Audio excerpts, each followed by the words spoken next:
Hey guys, tonight we're heading into the deep end of the historical mystery pool, the kind where the signs are carved in stone, but the instructions are missing. You're standing barefoot on ancient ground, staring up at something so heavy, so absurdly precise. You're already regretting your career path as a modern human with weak wrists and a fear of splinters. These stones, they're bigger than buses, tighter than Lego, and smugly unmoved by gravity's constant whining. You squint into the hazy distance. A glint of sun hits a rock face the size of a building and it hits you. This thing was moved, not rolled, not hoisted by cranes because, reminder, cranes weren't invented yet. It was hauled, dragged, massaged uphill by folks in sandals, wielding ropes made of plants, not polyester. You probably won't survive this. By the way, not the history, just the sheer weight of your own curiosity. So, before you get comfortable, take a moment to like the video and subscribe,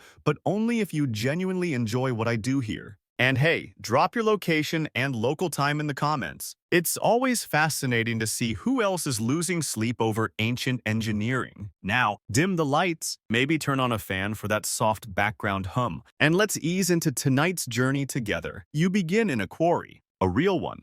Hot, unforgiving, blanketed in buzzing flies and echoing with dull metal taps. You smell mineral dust and sour sweat. Somewhere in the distance, a low grunt of effort carries across stone. Ancient workers, barebacked and barefoot, chip at stone that will outlive their great-grandchildren. Historians agree on this much. Almost every ancient culture worth its salt went through a megalith phase. Massive stone monuments weren't a passing fad like man buns, they were spiritual, practical, and status-packed. From Egypt to Peru to Micronesia, there was always a moment when someone looked at a mountain and said, "Yeah, let's move that." And somehow they did. What boggles the modern brain isn't just the size of the stones, it's how precise they were positioned. No forklifts, no steel cables, no bulldozers, just clever humans with impossible patience and, apparently, an aversion to building things the easy way. You crouch beside a chisel-worn trench that once held a slab the size of a shipping container. In ancient Egypt, these were carved with dolerite balls,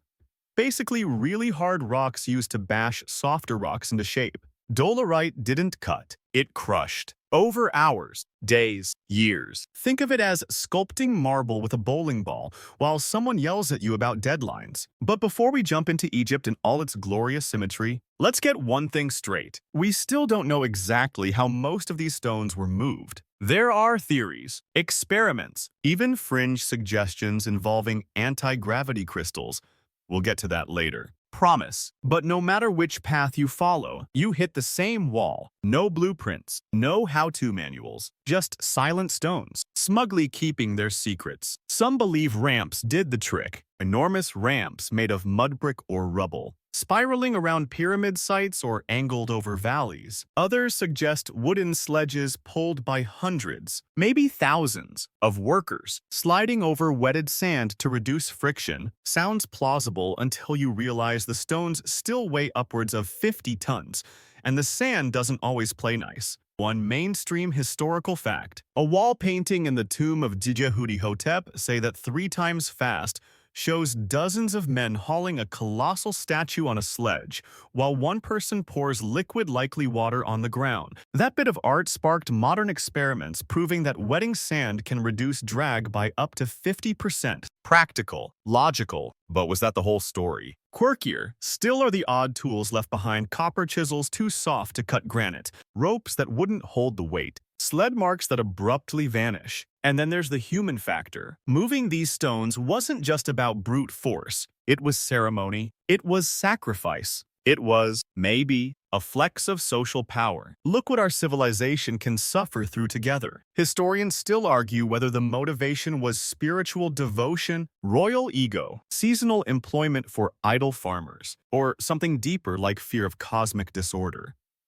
If the temple wasn't aligned perfectly with the stars, which, by the way, they somehow were, you trace your finger along a groove in the stone, polished smooth by generations of curious hands. Maybe it's just weathering. Maybe it's where ropes once dug in, carrying the burden of belief up impossible inclines. Maybe it's a message, something they meant for us to feel, not solve. The stone is still warm from the day's heat, and as you sit beside it, the silence starts to hum. That soft kind of hum you only hear when everyone else has left, and the monument is the only thing still standing, watching, waiting. No one writes instruction manuals for eternity. They just leave stones behind and let us dream the rest. You're still rubbing the grit from your eyes when Egypt opens up before you. Not the Egypt of postcards and glossy travel ads, but the real one, the old one, the scorched limestone plains, the quiet hum of insects and dry air, the sun that doesn't shine so much as press down on you. You're standing in a work site that's been dead for thousands of years, and yet somehow you can still feel the tension in the ground. To your left, workers haul ropes taut across wooden sledges, their backs arched, feet digging into the sand. Ahead of you, an obelisk, still partially carved, half born from the bedrock, its belly fused to the earth like it doesn't quite want to leave. And maybe it doesn't. This is the unfinished obelisk of Aswan.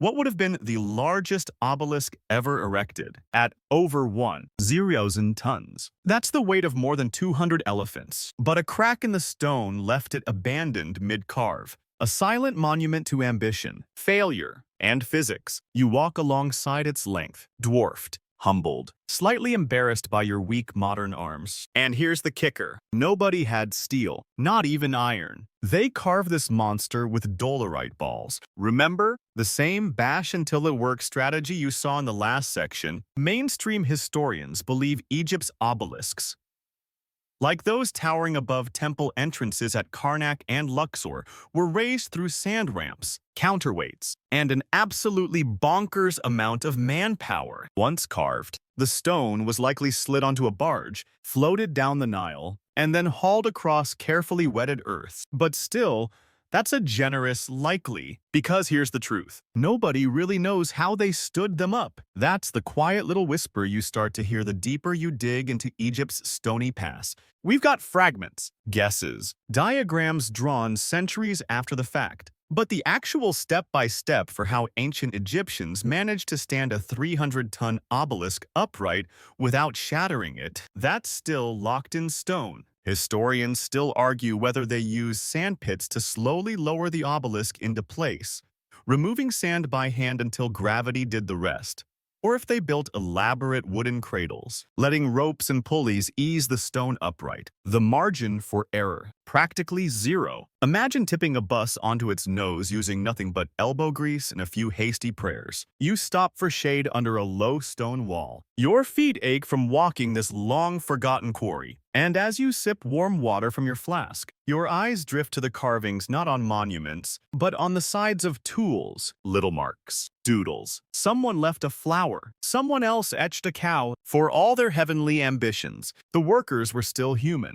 still bored, still trying to stay sane in the relentless sun. There's something quietly epic about that. And maybe you're starting to get it now. The point of these obelisks wasn't just look how rich we are or worship here. Please, it was precision, alignment. The tip of an obelisk, gilded in gold, catching the first rays of the solstice sun and throwing them like a divine signal. They weren't just carving rocks. They were writing prayers, gigantic, glittering, architectural prayers. One quirky fact, the obelisk at Karnak was reportedly capped in electrum, a rare alloy of gold and silver that would have made it gleam like a cosmic flashlight. Useful if your audience is, say, the gods. And here's the maddening part. They didn't build just one. They built dozens. And when they broke, they tried again. When they cracked, they left them in place not out of laziness, but almost like reverence. You don't move a failed god. You just step around him and build the next. You wander further into the quarry, hands trailing along stone, and suddenly you notice the logistics. Smooth tracks worn into the ground, ancient ramps now filled with debris. These skeletal remains of causeways. If you squint hard enough, you can almost see it. The movement, the muscle, the noise, men shouting over wind and grit, the groan of wooden sledges, the tug of thousands of arms against gravity itself. You can almost hear the chant. Heave, slide, brace, repeat. And still, the obelisk lies flat, abandoned, cracked, Maybe that's why this one matters most. Not because it stood, but because it didn't. Because it reminds you that even at their most powerful, ancient builders were still wrestling with the same stubborn laws of physics. They didn't cheat. They worked. Sometimes it broke, and they kept going. A few tour groups have passed through this site, snapping photos, pointing, but no one really stays. No one leans close and listens. You do. You crouch beside the edge of the unfinished obelisk, running your fingers across its grain. It's silent, sure, but it's not empty. You close your eyes, and for a moment, in the dark behind your lids, you see it standing, glinting, humming, and the only sound is the wind shifting through stone. You blink against the desert glare as the scene shifts, and now you're trudging towards the edge of the Giza Plateau. And yes, the pyramids are right there, not in the background, right in your face. You knew they'd be big, but your brain still short-circuits when you stand beside a single block of limestone and realize it's as tall as you are. And there are over 2 million of these in the Great Pyramid alone. Let that sink in. The stones loom like sleeping giants, stacked with uncanny precision, as if someone played a cosmic game of Tetris 500 years ago and absolutely nailed it. The air smells faintly of dust and dry time. Your steps echo weirdly. The tourists have drifted off. It's just you and the blocks now, and something about them feels alive. Mainstream historical consensus says these pyramids were built using copper tools, stone hammers, and lots of manual labor. Ramps again. Always the ramps. Straight ramps. Zigzag ramps. Spiraling ramps. Whole forests sacrificed to the cause. But here's the problem. No physical ramp remains. Not one. And the math on how long and wide these ramps would have had to be to haul the top layer stones, it's absurd. Some would have been longer than the pyramid itself and would have required more material than the structure they were meant to build. Historians still argue whether these massive stones were lifted with ramps, counterweights, or some ingenious pulley system we've completely lost track of. The truth, all of them kind of work in theory. None of them work easily in practice. And none explain the fit, because that's what stuns you now. Not the size of the stones, but the intimacy of their arrangement. There's barely a sliver of space between each block. No mortar, just perfectly leveled surfaces pressed together tight enough that not even a business card could slide through. You reach out and lay your palm flat on one of the blocks. It's cool, smooth. You can feel where ancient hands once smoothed its surface with stone-on-stone friction. That's right. They didn't cut these blocks with blades. They polished them with other stones, water, and sand. Thousands of passes, tens of thousands. The result? Joints so tight they've survived earthquakes, invasions, and 45 centuries of shifting sands. You pass beneath the entrance tunnel. The air grows cooler, thicker. There's a smell here not unpleasant, but strange. Dry rot, old linen, sun-warmed dust. You run your fingers along the wall, following a groove carved not for beauty, but for function. This isn't some crumbling ruin. It's a machine. An aligned, oriented, stone-built machine. Quirky fact incoming. The Great Pyramid's internal shafts align precisely with certain stars from 2500 BCE. One points to Orion's belt, another toward the North Star. Was it intentional? Maybe. Was it coincidence? Doubtful. But again, no one wrote this down. They just built it, aligned it, and let it whisper across time. And let's be real, if someone asked you to build a 5 million ton star map out of rocks with no cranes, no concrete, and no Google Earth, you'd probably cry and then immediately quit. But not these people. These builders weren't engineers the way we imagine them. They were artisans. Stone was their language, their calendar, their religion. Every block placed was a decision, a calculation, maybe even a prayer. You walk along the base and notice something even more bewildering. The foundation of the Great Pyramid is almost perfectly level. Not just pretty level, but within less than an inch over the entire base. That's a 13-acre surface, flattened with copper chisels, strings, and water. You stare at the horizon and wonder what possessed them.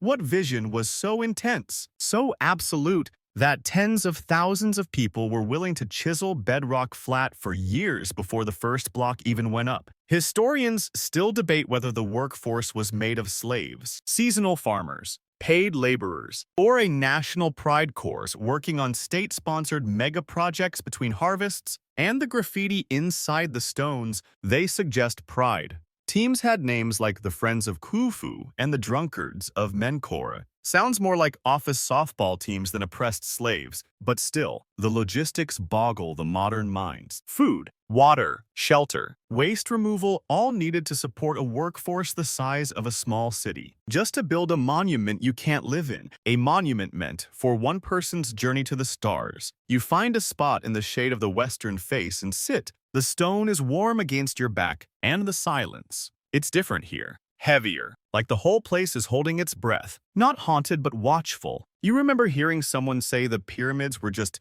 tombs? But you sit here now and realize, no, these were statements. Shouted across time in the only language time respects, stone. And the more you stare up at it, the less you feel like the modern one in this equation. You're not the future. You're the echo. Now the heat shifts. The air is drier still, if that's possible. And you find yourself standing in the Bekaa Valley of Lebanon. The ground here feels different beneath your feet, less powdery, more ancient, heavier. And that's not just your imagination, because lying ahead of you is one of the most absurd, glorious, and existentially humiliating stones humanity has ever attempted to move. You stand before the stone of the pregnant woman, and let's just say, calling it a stone is like calling the Titanic a canoe. This block weighs around 1,000 tons, and it's not the only one. Just up the hill from it is an even larger one closer to 200 tons. Both are part of the Temple of Jupiter at Baalbek, one of the largest and most mysterious Roman temple complexes ever built. And yet here they are, massive stones, quarried, shaped, and partially moved, but never fully placed. Historians still argue whether these behemoths were ever intended to be moved into position or if something flooded politics. Budget cuts halted the project mid-dream. But what's not up for debate is the sheer, bone-snapping scale of these things. You circle the stone of the pregnant woman. Its surface is dusty, pocked, and sunburned. But it's precise, cut at right angles, measured with intention. There's no oops in this stone. This was a goal, a vision, and it got stuck halfway between ambition and reality. Here's the kicker: the smaller stones.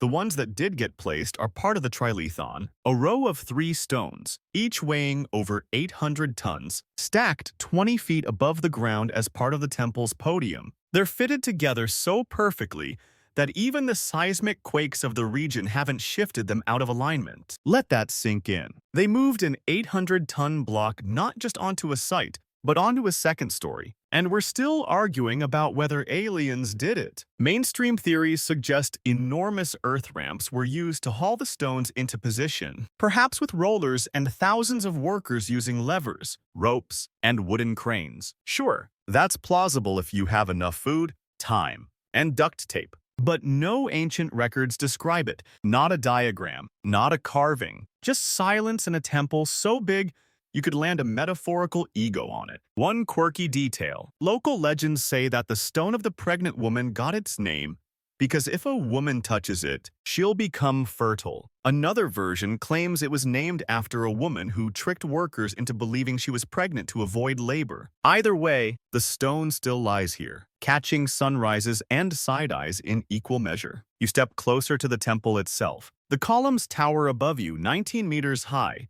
and carved from single blocks. They're Roman, yes, but built atop foundations so old, so dense, that scholars still squabble over which culture did what. Some insist the megalithic base predated the Romans entirely. Others argue the Romans simply had access to massive technology we've since lost or, more disturbingly, ignored. Historians still argue whether Baalbek's foundations came from a forgotten pre-Roman civilization or whether it was just Rome at its most ludicrously overconfident. But whoever did it, they didn't do it casually. These weren't garden stones. They were temple stones, meant to hold weight not just physical, but symbolic. Divine, And yet, there's something sad here. Not tragic, just unresolved. You look again at the stone of the pregnant woman, still fused to the earth, still waiting, like a song left unfinished, a sentence half-whispered. You climb up the side of the quarry, where goats sometimes perch like judgmental sentries, and glance down at the valley, the temple, the stones, the modern buildings trying and failing to look impressive in the same frame.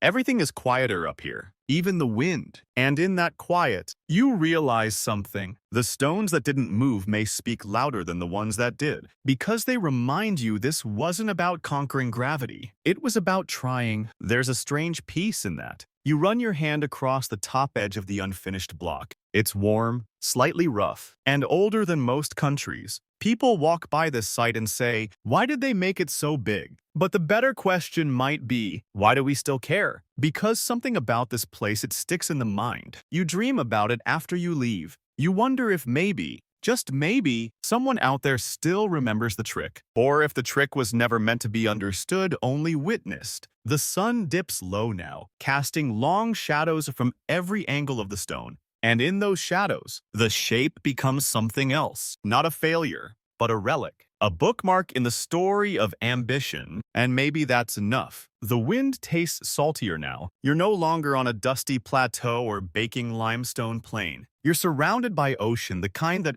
hums against your skin and soaks your clothes in brine before you even know it. Welcome to Rapa Nui, better known as Easter Island, where the land rises in soft, green folds and the eyes of the moai follow you, even when you try not to look. You stare at one of them now, tall, silent, with a long nose, heavy brow, and an expression like it just heard something disappointing. It's not just a head. Most of these moai have full bodies, buried up to their shoulders in the earth, as if the island slowly tried to reclaim them. And the weight, they average around 13 tons, the biggest over 80 tons, moved miles across the island without wheels, without cranes, without a moai for dummies guidebook. You walk beside one still lying in the quarry at Rano, unfinished, half-carved. Its features serene, eternally stuck between vision and realization. And just like the unfinished obelisk back in Egypt, it tells you something loud without saying a word. This was hard.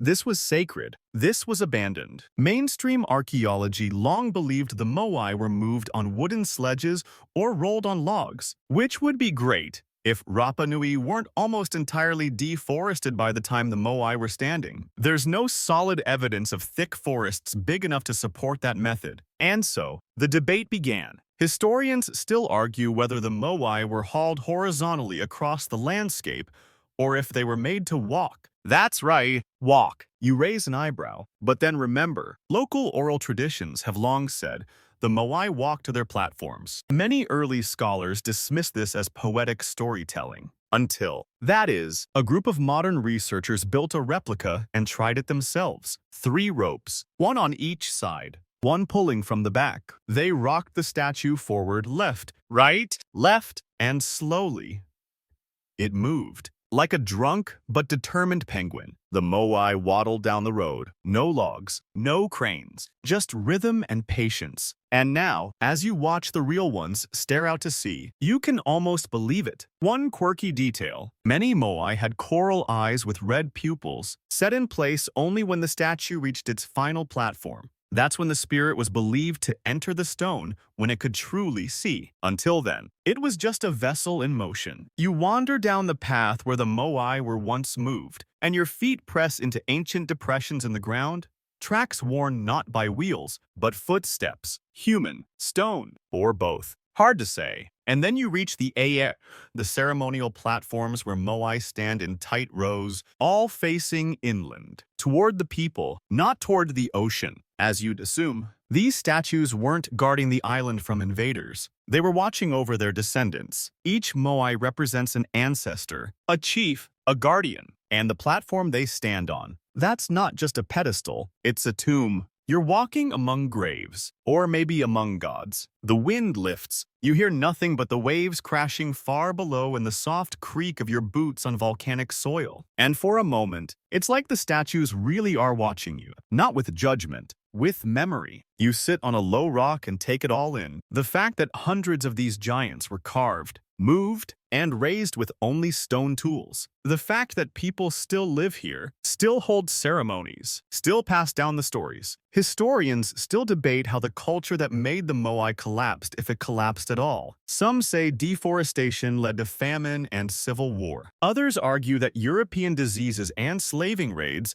decimated the population long before internal strife could do its damage. Maybe both are true, maybe neither, but one thing is certain. The statues endured, even after the trees fell, even after the ships came, even after the people forgot how to carve them. You reach out and touch one of the Moai. The stone is rougher than you expect. Porous, like volcanic ash hardened into time itself. You feel a groove beneath your fingers, worn smooth by weather and worship alike. One local story says that when the last Moai falls, the island will disappear back into the sea, a poetic ending for a place that has always felt too strange, too haunting, too alive to fully belong to the modern world. And as you walk back down the path, the Moai don't move, but you feel the weight of their gaze. It follows you, not to scare, to remind. The altitude sneaks up on you. You're standing now on the shoulders of the Andes, surrounded by clouds that seem to drift up from the valleys like slow exhalations. The air here is thin,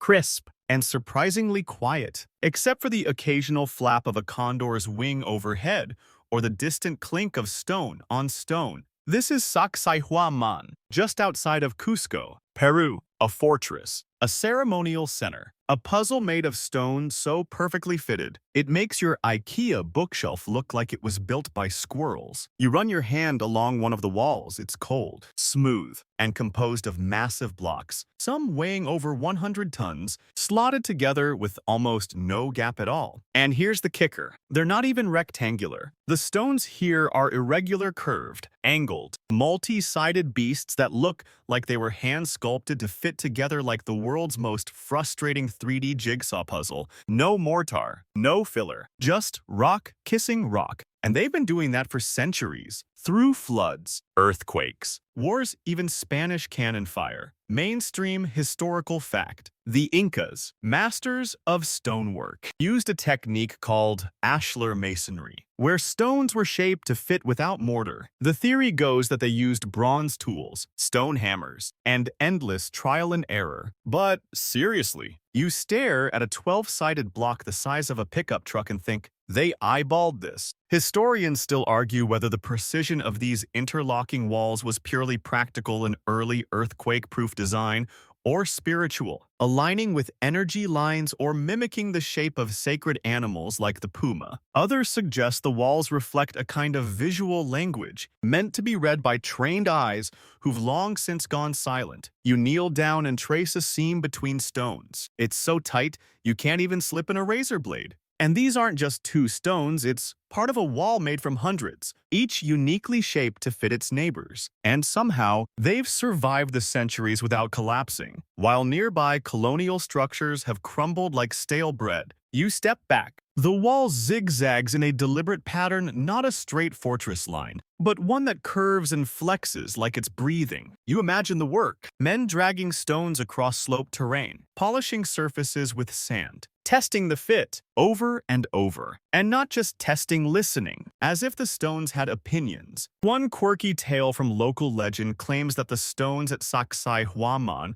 were soft when first cut, made malleable by a mysterious plant juice or ancient alchemical technique lost to time. That theory, not exactly mainstream, but when you're staring at a 100-ton stone bent like warm clay to fit its neighbor's odd shape, it doesn't sound that far-fetched either. A gust of wind hits you, and your jacket flaps like a flag. You look up at the sweeping view of Cusco below. The site itself is shaped, allegedly, like the head of a puma, with the zigzag walls forming the teeth. Ancient city planning, animal symbolism, and architectural flexing, all in one stone-laced masterpiece. And again, the mystery returns. How? Not just how they move the stones, though, that's impressive, but how they understood this level of complexity without blueprints, cranes, or digital measuring tools. Just intuition, tradition, and relentless patience. You spot a tour group up ahead. the guide's waving his arms excitedly, explaining how the stones were shaped by pounding them with harder stones. But the tourists keep glancing at their phones, barely registering the genius beneath their feet. So you hang back, let the quiet settle, let the stones do the talking. There's a different feeling here than in Giza or Baalbek. Not grandiosity, not scale, but intent. These walls weren't just built to impress, they were built to last.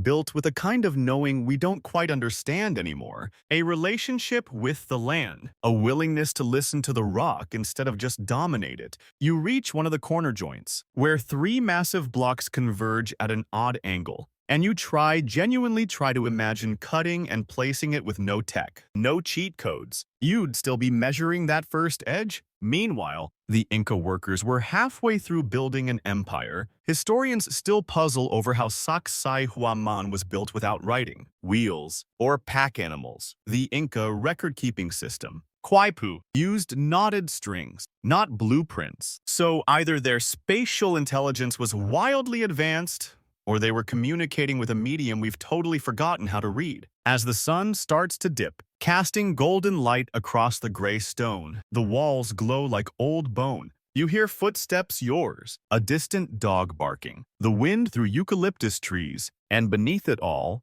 that low hum again. Not sound, presence. You stand very still, one hand pressed to the ancient seam, and for just a second, you swear you feel the stone breathe back. You step through a curtain of time and dust, and suddenly, the heat has shifted again. This time it's dry. Yes, but cooler. Almost eerie. You are standing on a hilltop in southeastern Turkey, the landscape rippling out around you in golden waves. It's barren now, quiet, except for the wind, which brushes past your ear like someone whispering secrets they don't fully understand. This is Göbekli Tepe, a name you probably couldn't pronounce in high school, and a site you definitely didn't learn about back then because it was only uncovered in the 1990s. But what it reveals, it's flipped the whole narrative of human history on its head. You step down carefully among ringed enclosures, circular arrangements of massive T-shaped stone pillars, some towering over 15 feet tall and weighing up to 20 tons. You blink. These aren't rough, primitive markers. They're carved, decorated with foxes, vultures, snakes, and abstract symbols that no one can fully decipher. And here's the brain melter. This site is over 11,000 years old. That's 6,000 years before the pyramids. It predates writing, agriculture, even pottery, in many regions. Yet someone or some group was hauling and carving massive stones here when most humans were still nomadic hunter-gatherers. Mainstream historical fact. Göbekli Tepe rewrote what we thought we knew about the Neolithic Revolution. The old model said agriculture led to settlements, which led to religion and temples. But this place seems to suggest the opposite, that gathering for sacred ritual came first, and maybe that urge to worship pulled people together and led to farming. You crouch beside one of the carved pillars and run your fingers along the worn edges of a relief, perhaps a wild boar, or a lion, or something else entirely. The lines are deliberate, smooth, elegant, not the clumsy scratches of amateurs, but the patient craftsmanship of people who knew exactly what they were doing. Historians still argue whether Göbekli Tepe was built by a settled population or a seasonal gathering of nomads. There's no evidence of permanent houses nearby, no burials, no crops, just these megalithic rings, built over centuries, then deliberately buried, as if they were protecting it from being forgotten, or sealing something shut. And that's the strangest part. These temples weren't destroyed by time or disaster. They were covered with earth, stone, and care, as if someone said, "That's enough. Put it to sleep." You sit on a rock overlooking the site, the wind carries dust into your eyes, and for a moment, the whole hill seems to shift. This place, it doesn't feel dead. It feels paused, like something still humming just beneath the soil. One quirky theory fringe. Yes, but whispered with a straight face in some circles, is that Göbekli Tepe was not only ceremonial, but astronomical. The layout might align with the stars possibly. Sirius or with cycles of the moon. Still unproven, still controversial, but tempting. After all, if you're carving stone gods before you've even planted wheat, something is pulling your attention skyward. You wander farther into the site and notice how the central T-shaped pillars all have small arms carved along their sides. Yes, arms. These pillars aren't just symbols. They're figures, stylized human forms. They're standing in the center, facing each other, two in the middle of each circle while smaller stones surround them. Priests, ancestors, deities. Nobody knows. Not really. Historians still debate what these humanoid forms represent. Some think they were gods. Others believe they were legendary humans, elders, or mythical ancestors of the tribe. Some posit that the entire structure was a map of the cosmos, or the underworld, or the first chapter in a myth we've long since forgotten how to read. The funny part, for all the power in these stones, the tools used to carve them were simple. Flint points, no metal, no wheels, no written instructions, just effort, just will, just hands shaping limestone into memory. And then, covering it up again, you lie back on the hill, eyes closed, listening to nothing but your own breath and the shuffle of grass. Somewhere beneath you, more temples lie hidden. The dig is only halfway done. Layers upon layers of stone rings, waiting their turn to re-emerge into the modern world like time capsules cracking open in the sun. You imagine being the one to uncover a pillar for the first time, to brush away centuries of silence and reveal a carved vulture with wings outstretched, a symbol from a language no longer spoken, if it ever was spoken at all. A prayer, a warning, a joke, or maybe just a mirror. A reflection of what humans have always been: storytellers, builders, creatures trying to hold on to meaning in a world that keeps changing. And just before you drift off, you hear the wind shift one last time, a whisper, or a welcome back. Now the air turns thick again, not with heat, but with water. You're somewhere far from deserts or high plains now. You can taste salt on your lips, but not from tears or sun.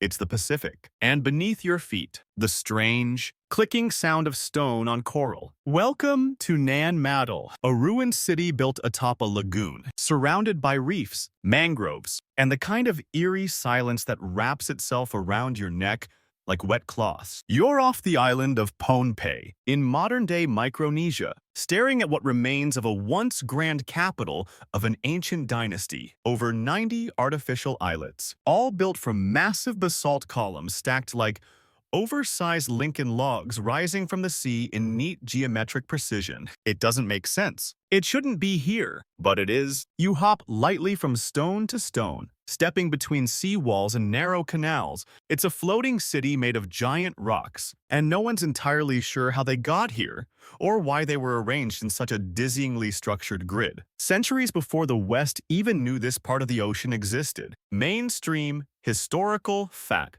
Circle fact. Nan Madol was the ceremonial and political center of the São-de-Lear dynasty, which ruled Pohnpei from around 1100 to 1628 CE. The site covers over 200 acres and is built almost entirely of prismatic basalt, hauled somehow from a quarry miles away. And here comes the mystery. Each basalt log weighs between 5 and 25 tons, and some walls are stacked up to 25 feet high. That's like hauling a garage full of SUVs into the middle of a lagoon without cranes, without wheels, and without anyone writing down the method. Historians still argue whether the stones were floated on rafts, rolled over logs, or dragged across land during low tide and placed with earthen ramps. But the logistics, even modern engineers scratch their heads. Floating 25-ton stones across open water on wooden canoes. Risky, repetitive, somehow real. And then there's the lack of tools. No chisels, no nails, no evidence of metal. The joints between stones aren't perfect like Saksai Huaman's, but they hold stacked, interlocked. Like someone understood not just engineering, but buoyancy, leverage, and coral resistance. You crouch beside a moss-covered platform. A heron eyes you from across a brackish canal. The water is dark, still, and glassy like it's hiding something. And maybe it is. One quirky island legend claims Nan Madol was built with magic, that twin sorcerers flew the stones in from the quarry using a trained dragon. or levitated them with chants known only to high priests. Another version says the entire site was constructed in a single night. Is it true? Probably not. But when you stand in the middle of a basalt fortress rising from the ocean floor, the line between myth and method starts to blur. You walk farther into the ruins. Vines crawl over half-collapsed walls. Mangrove roots tangle between stacked stones. The place feels abandoned, but only recently, like the builders just stepped out to sea and never came back. And this isn't just some broken city. Nan Madol was a ritual site, a residence for priests and nobles, a place where commoners weren't even allowed after dark. It was where kings lived and died, where rituals were performed under torchlight and high tide.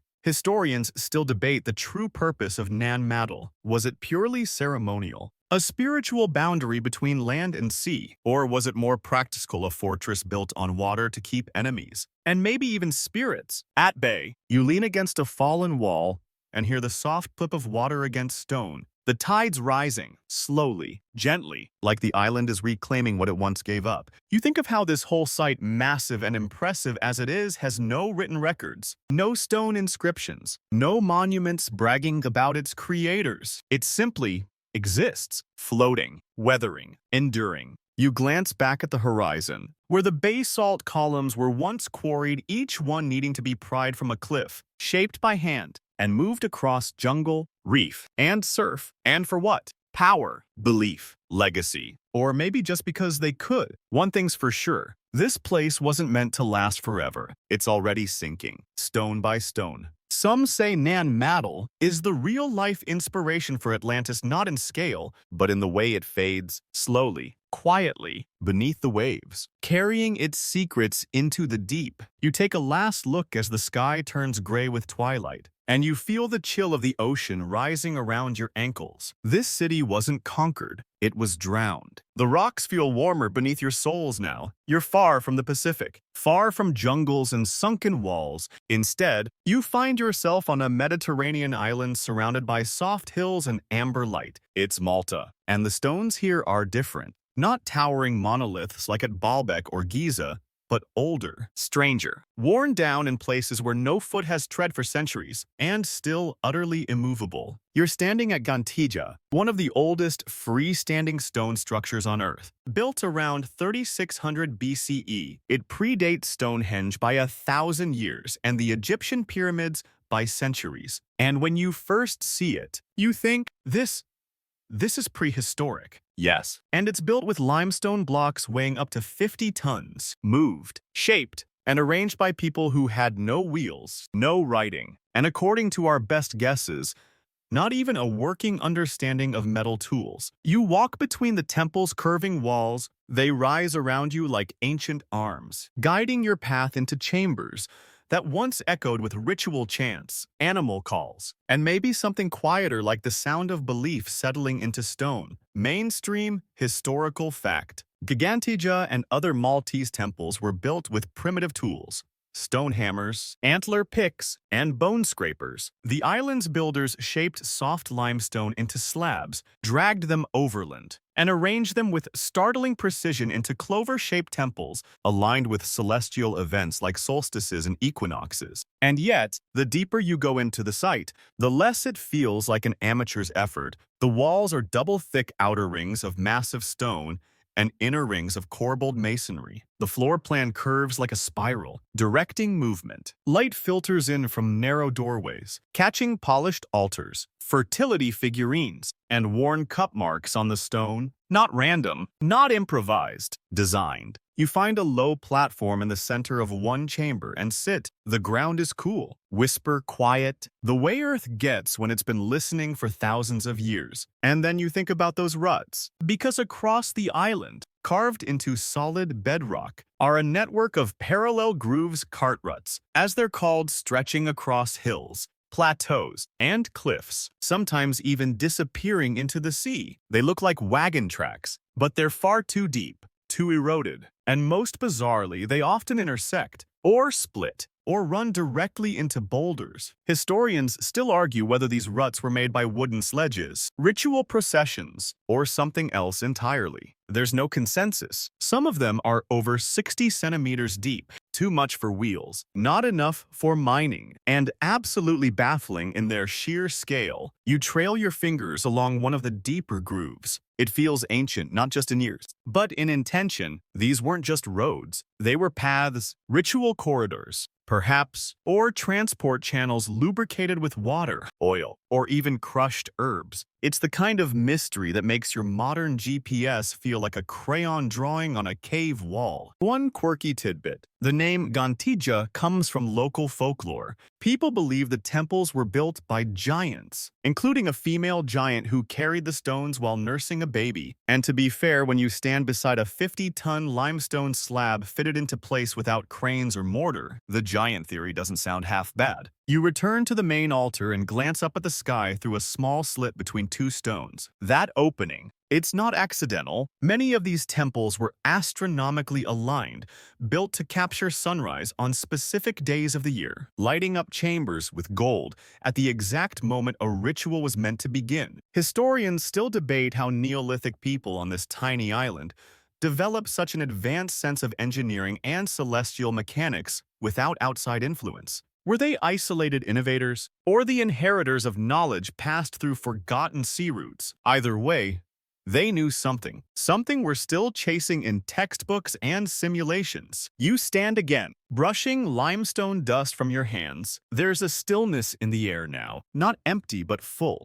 Like these stones are waiting, not to be solved, not to be explained, just remembered. You pass a wall where an ancient spiral is carved, not deep, not elaborate, just a single curl into the rock, a symbol found across Europe, etched again and again by ancient hands. No one knows precisely what it means. Birth, death, time, the cosmos. You trace it lightly with your thumb. It doesn't explain anything. It simply is. And that feels like enough. Now the warmth drops away. You're descending not into the earth through time, but into something darker, cooler, a silence not of wind or sky, but stone. You step carefully down a narrow passage, carved with such precision, it almost feels modern. But you're not in a bunker or a subway tunnel. You're in China, and you've just entered the first chamber of the Longyu Caves. Breathe in. The air smells ancient, like damp stone and undisturbed quiet. You look up, and your jaw goes slack. The ceiling looms at least 30 feet overhead,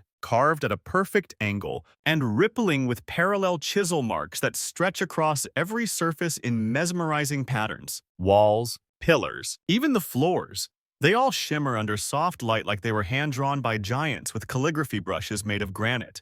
But here's the thing. No one knows who built these, or why, or how. Mainstream historical fact. The Longyu Caves were rediscovered in 1992 by a villager who drained a mysterious pond only to reveal an enormous, man-made cavern beneath. Since then, over 24 similar caves have been found in the area. All are enormous, all are hand-carved, and all date back at least 2,000 years, some estimate even earlier. And yet, there's no historical record of their construction. None. No scrolls, no tales, no scribbled footnotes in dynastic histories. These massive underground complexes were carved out of solid siltstone, moved in symmetrical harmony, and then poof vanished from the written memory of an entire civilization. Historians still argue whether the caves were used for storage, meditation, military defense, or some unknown religious practice, but no evidence has been found. No altars, no debris, no human remains, nothing to indicate these were ever lived in,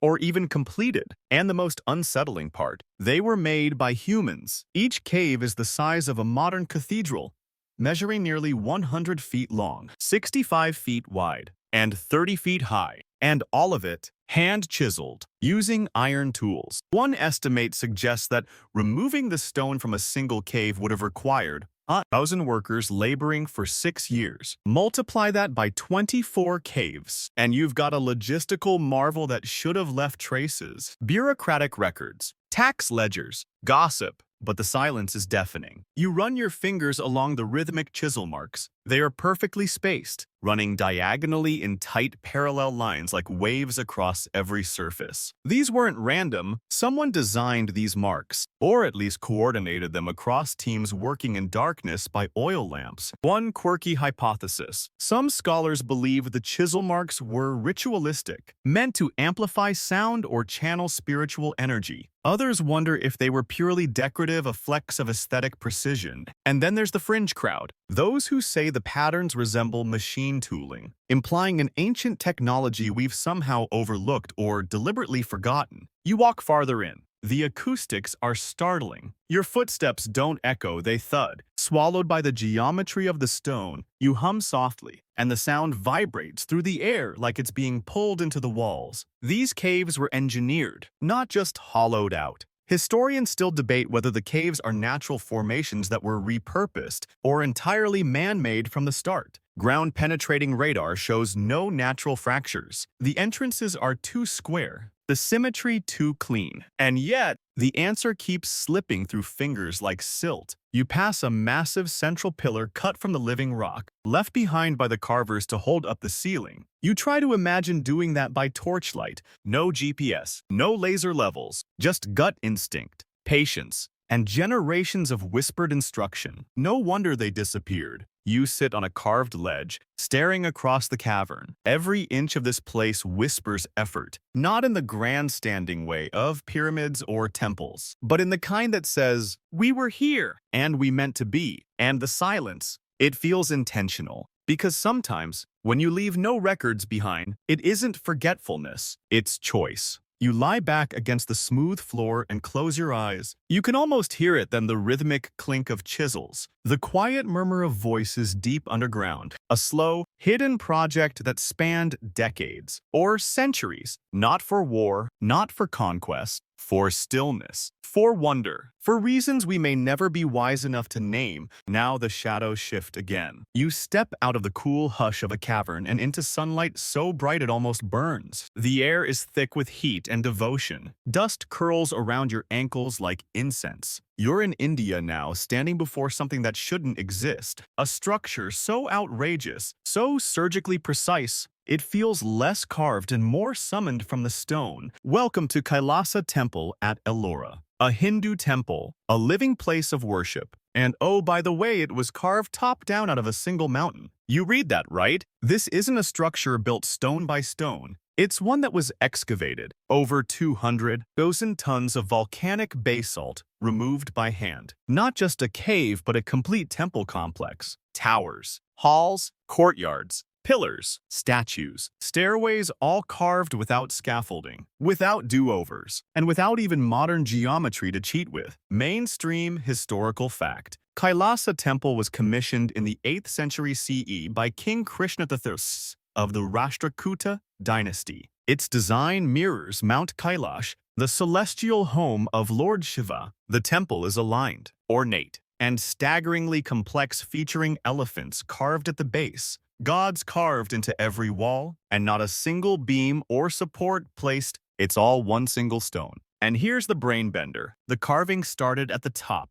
Imagine planning that. You can't add anything. You can only subtract one wrong chip, and the whole thing crumbles. But these builders, they sculpted like they had a god's eye view, with crude chisels, without blueprints, without hesitation. Historians still argue whether it took hundreds of years to complete or if it was done in a few miraculous decades. Some claim it was finished in just 18 years, which would have required removing an impossible amount of stone per day. Others say it must have spanned multiple reigns. The truth, buried somewhere under all that stone dust, you step beneath the temple's grand archway. The carvings close in on you, deities dancing, battling, meditating, Shiva, Parvati, Nandi the bull, scenes from epics wrapped into walls like narrative lace. But nothing here feels repetitive. Every inch of stone is alive. And yet, there's no mortar, no separate pieces. This isn't modular architecture. This is subtraction as art. You don't build it. You free it from the mountain. One quirky local belief that the temple was created overnight by a divine architect or by beings guided in dreams. Some even whisper of celestial intervention. The symmetry, the planning, the vertical descent from mountain peak to inner sanctum.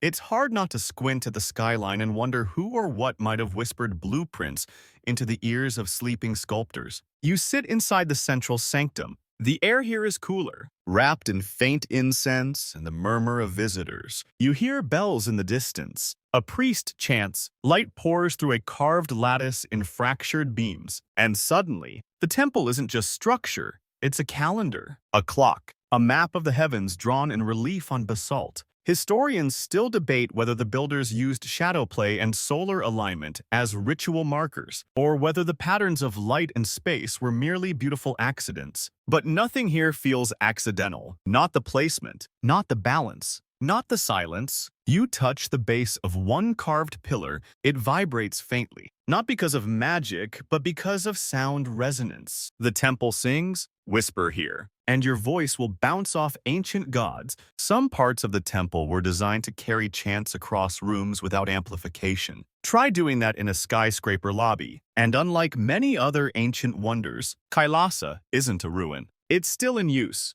People still worship here, still light lamps, still chant to statues carved over a millennium ago. It's not a fossil, it's a heartbeat. You wander out to the courtyard. From here, you can finally see it all. The whole mountain shaved into elegance. Every ledge, staircase, and shrine in perfect vertical relationship to everything else. And there's no rubble. No sign of where all that removed stone went. It's as if the earth just opened, gave up its weight, and became spirit. One last thing catches your eye, a carving of Ravana, the demon king, shaking Mount Kailash as Shiva sits calmly atop it. The sculpture pulses with motion, stone rendered into story, violence into balance, chaos into control. You step back, watching the mountain rise behind the temple, now part of it forever. And you realize this wasn't just an architectural project. It was devotion, chiseled over lifetimes, not built to be big, built to be impossible. And yet, here it stands. Florida, hot, humid, heavy Florida. The air here doesn't gently greet you, it slaps. Thick with mosquitoes, orange blossoms, and the kind of heat that makes your shirt cling before you've even moved. But this time, you're not walking into an ancient ruin buried in jungle or perched atop a sacred hill. You're walking into someone's backyard, specifically the Coral Castle,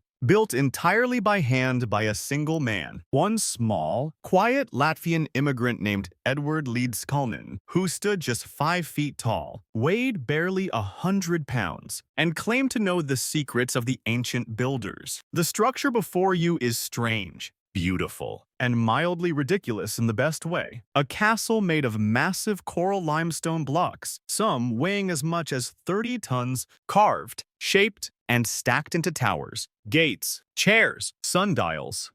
Even a working rotating door that once pivoted effortlessly with just a fingertip. And the real kicker, he did it alone, with no help, no crane, no concrete mixer, just homemade pulleys, tripods made from scrap telephone poles, and an aura of mystery thick enough to make any archaeologist sweat. Mainstream historical fact. Ed began construction in 1923 and worked on the Coral Castle, then called it Rockgate Park for over 28 years. He moved the entire structure from one site to another without machinery. When asked how, he'd simply smile and say, "I understand the laws of weight and leverage. That's it. No blueprints, no assistants, no witnesses." And when people did try to watch him work, he'd stop. He only built at night, alone. Historians still argue whether Ed's work was a result of brilliant engineering intuition or something more enigmatic. Some claim he had an innate sense of balance, using simple tools and clever counterweights. Others point to his obsession with magnetism and theories of Earth energy as clues to a deeper knowledge. And then there's the crowd that leans all the way into the fringe. Anti-gravity, free energy, maybe even forgotten Atlantean wisdom. Ed never confirmed. He just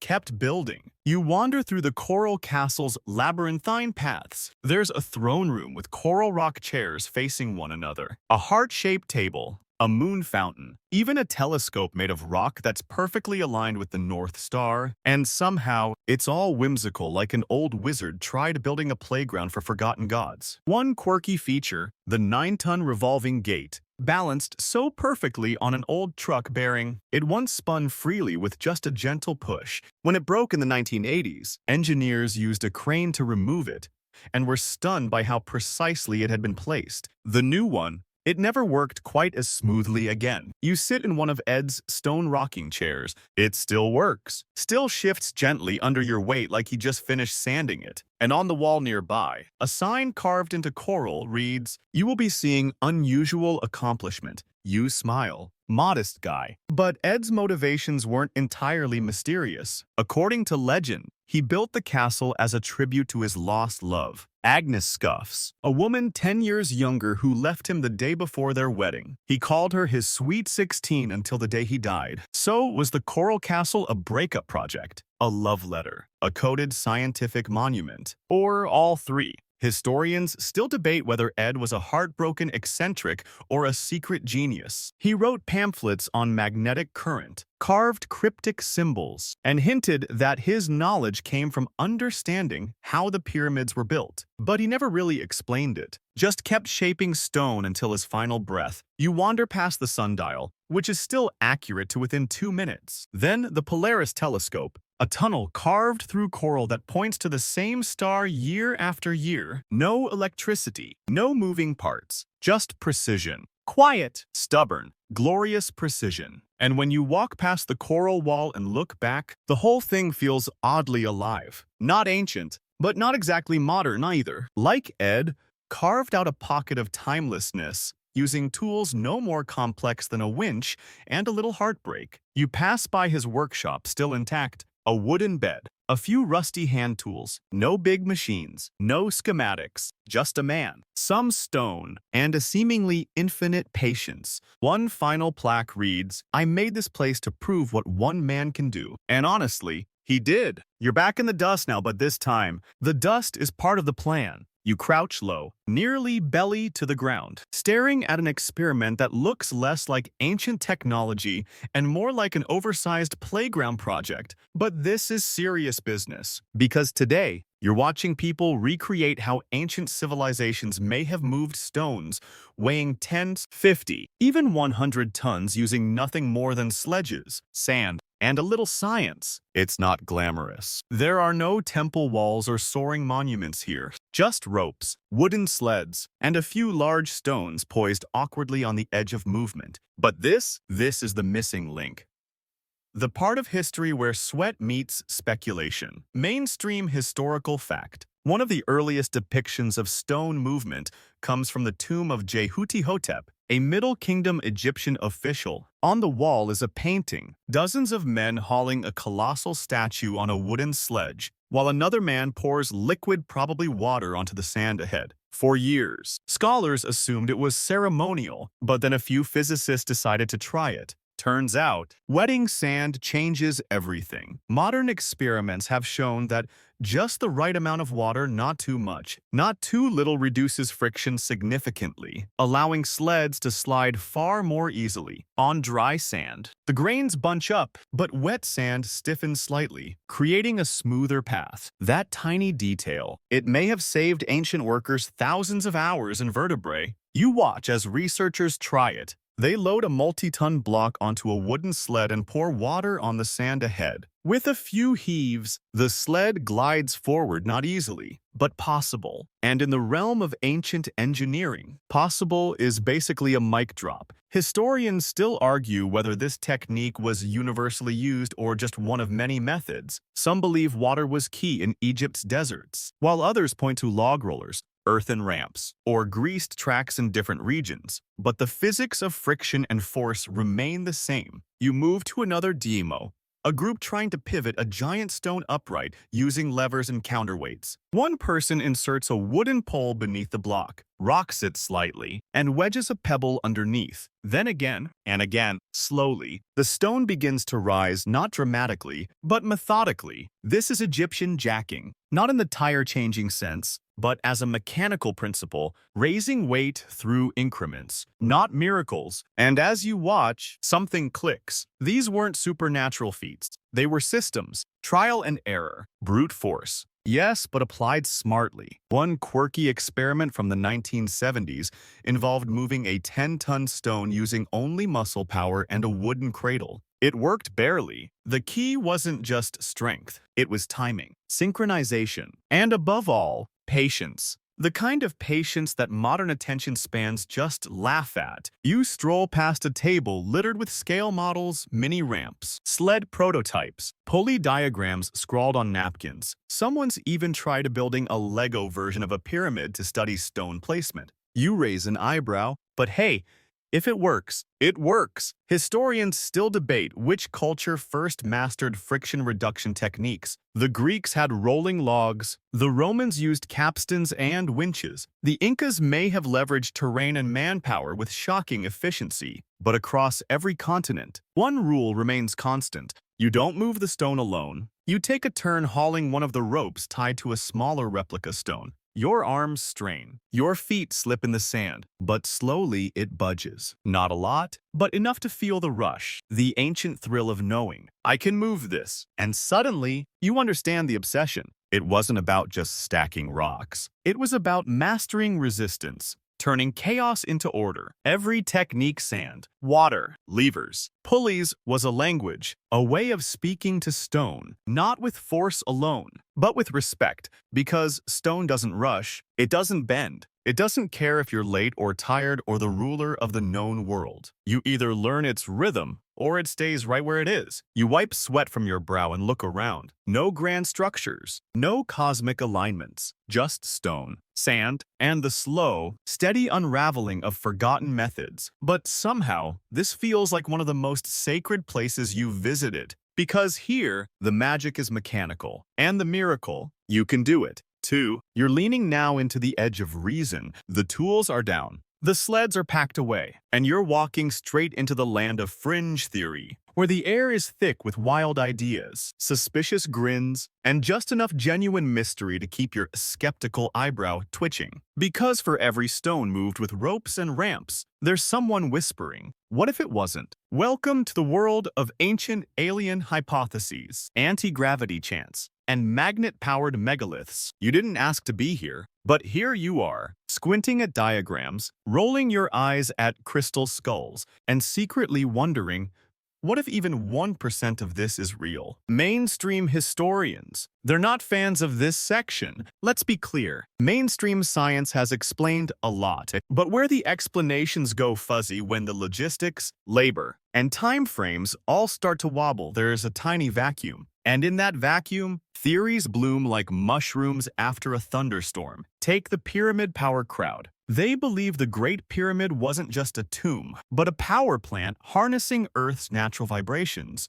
channeling electromagnetic energy through quartz-lined chambers, and maybe even shooting ionized beams into space. What evidence supports this? Well, vibes, and a few questionable measurements. And yet, something about the way those chambers resonate makes your ribs hum. Then there's the sound levitation theory, the idea that stones were lifted into place using acoustic frequencies. Some ancient Tibetan texts mention priests using long horns and synchronized chants to lift boulders. In Peru, legends say flutes and drums moved stones into walls. No one's reproduced this on camera, obviously, but you imagine monks in saffron robes tuning their voices to the mountains and, well, it's a great visual. One quirky twist. Some researchers claim that certain ancient sites have magnetic anomalies, subtle distortions in compass behavior, or stones that give off tiny electromagnetic pulses. The Coral Castle. Remember, Ed Leeds Kalnin talked obsessively about magnetic current, Göbekli Tepe,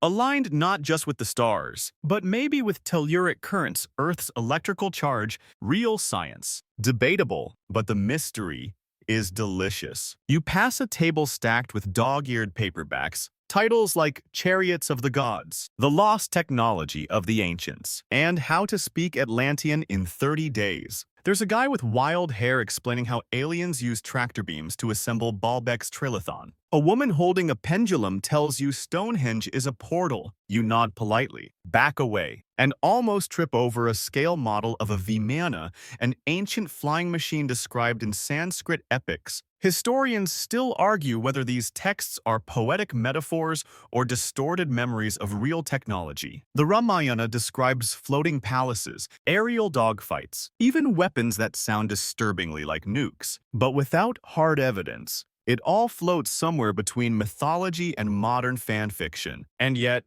sometimes the patterns tug at your curiosity. Why do so many ancient cultures build pyramids? Why are so many temples aligned with stars, solstices, and equinoxes? Why did they carve blocks too big to move easily when smaller stones would have worked just fine? The ancient builders had help TM theory whether aliens, lost civilizations, or interdimensional time tourists comes from a place of frustration. Because if we can't currently replicate something easily, someone somewhere wants a shortcut. But maybe the truth is even weirder. Maybe they did not have tech. Maybe they just had time. Generations of time. Labor forces fueled by faith instead of payrolls. Eyes trained from childhood to read the grain of stone. Societies that remembered things with ritual, not writing. Maybe they just knew something we've forgotten, not magic. Not alien science, just deep, patient skill. You sit now on a stone bench at the fringe of a replica site, surrounded by diagrams and disagreements. Someone's arguing about Atlantis, another's swearing they saw crop circle geometry in a Sumerian temple floor. You let it all wash over you like static, because honestly, you're not here for answers anymore. You're here for the questions, the big, unsolvable ones, the ones that keep archaeologists, mystics, and insomniacs company long after the dig is done. And in the end, isn't that the real gift of ancient stone? It holds secrets, but it doesn't give them, not all at once, just enough to keep you looking. You're walking now. No tour guides, no theories, no diagrams, just you. And the quiet. The sun has dropped below the horizon, the sky is smeared with soft indigo, and the first early stars blink overhead. You're following a worn path, dirt packed by generations of footsteps. Some human, some not, into the heart of nowhere. All around you are the ruins, not grand pyramids or sculpted gods, just stones, tumbled walls, lichen-covered blocks left behind by time. They don't impress the way Giza or Göbekli do, but they hum, low and constant, like they're still working. Not building anymore, but remembering. You crouch beside one nothing special, just a half-buried slab jutting from the grass like a crooked tooth. You press your palm against it, and it's warm, holding on to the last of the day. Solid, honest, present, and yet older than anything you've ever touched. It doesn't whisper the secrets of Baalbek. It doesn't sing the formulas of Kailasa. It just is. Mainstream historians call these kinds of ruins non-monumental architecture, as if being smaller makes them less sacred, less relevant. But standing here, under a blanket of stars, you realize something. Everything left behind matters. It doesn't have to be aligned with Sirius. It doesn't need a megalith the size of a yacht. If someone took the time to shape it, to place it, to return to it again and again, it meant something. And meaning outlives engineering. You keep walking. The stars brighten. A soft wind picks up and carries the scent of old earth and crushed grass. You pass a broken wall, stones tumbled like giant dice. Some are still aligned, resting at perfect right angles. You wonder who placed them, whether their back ached when they lifted that last stone, whether they paused to breathe, just like you're doing now. One quirky footnote in the story of ancient building. Some researchers now believe the sound of labor, the rhythmic groaning of ropes, the communal chants, the hammer against stone was itself a form of architecture. That these projects weren't just monuments, but performances. And when they ended, the world fell quieter. Historians still argue whether we've misunderstood the purpose of these structures altogether. Were they temples, observatories, fortresses, or were they simply reminders that we were here, that we felt wonder, that we lifted something too heavy and said, let's do it anyway? You climb one last hill. From here, You can see everything and nothing. The outlines of sites you visited glow faintly in your mind. Egypt's sharp shadows, Peru's carved jigsaw walls, Easter Island's silent sentries, Malta's forgotten ruts, each one part of a sentence we've never fully finished. And beneath it all, the human impulse to build, to remember, to matter. You sit on a boulder at the top, legs dangling, spine pressed to stone. The quiet is perfect. No generators, no foot traffic, just the wind through ancient grass and the low pulse of your own breath. The stars are so clear now. You forget about cranes, about ropes, about friction coefficients. You just look up and think, maybe this is what they were trying to show us all along. Not how they built it. But why? Because the world was wide, the sky was bigger, and the human soul needed anchors. Stone wasn't just material, it was meaning. And when it was placed just right, it stayed, not to shout, not to dazzle, just to be, and it still is. So now you're here, at the end of a long, dusty trail carved through time and stone. Your feet are tired, your thoughts are soft, and all around you, the monuments of ancient ambition fade into the darkness, tall or toppled, mysterious or mapped, but always present. Let your breathing slow. The questions can wait, the debates and the diagrams. The what-ifs and how-dids, let them drift for now, like incense curling into evening air. Because the truth is, those stones weren't left for solving. They were left for feeling the quiet weight of permanence, the calm reminder that someone long before you stood on this same earth, looked up at this same sky, and thought, yes, let's leave something behind. You close your eyes and let the stillness settle deeper. The footsteps of workers, the rasp of chisels, the hush of early prayers murmured to pillars and platforms. They've all faded now, but the stones remain. And so do you. Let the hum of the earth cradle you. Let your mind drift across deserts and islands and mountaintops. And know, gently, that you are part of the same story. Not of stone, but of wonder. You do not need to lift mountains. You only need to remember they were lifted. Now exhale. Let your shoulders drop. Let the stars take over for a while. The stones are still here. And you're exactly where you need to be.